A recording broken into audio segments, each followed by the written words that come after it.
नमस्कार.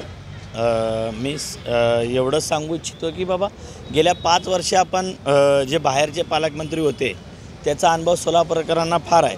कारण इथल्या स्थानिक समस्या ज्या असतील किंवा नागरिकांच्या ज्या व्यापाऱ्यांच्या समस्या आहेत, ज्या औद्योगिक आहे, व्यापारपेठ आहे, या सगळ्या ज्या समस्या आहेत ते बाहेरच्या पालकमंत्र्यापेक्षा आपल्या स्थानिक पालकमंत्र्यांना जेवढे माहिती असतील तेवढे ते बाहेरच्या पालकमंत्र्यांना माहिती नसतं. आत्ताच सोलापूर एक चांगल्या विकासाच्या मार्गावर चालू आहे. जसं विमानतळ झालेलं आहे, जसं दुहेरी पाईपलाईन झालेलं आहे, जसं रेल्वेचंही दुहेरी लाईन झालेलं आहे. तशा अनेक अशा समस्या आहेत ज्या आता आपल्या यापुढून करायच्या आहेत. त्या स्थानिक पालकमंत्री असेल तर रोजच्या समस्या त्यांना आपण सांगू शकतो, रोज बैठका होऊ शकतात. तर बाहेरचे जर असतील पालकमंत्री तर त्यांना 15 दिवसाला एकदा इथं व्हिजिट द्यावं लागतं आहे. इथल्या 2 तासात अधिकाऱ्यांशी बैठक घेतील. मग त्यांच्या समस्या आपल्याला एवढं त्यांना जाणून घेता येत नाही, त्यांना निवारता येत नाहीत. कारण बैठक 1-2 तासाची असती.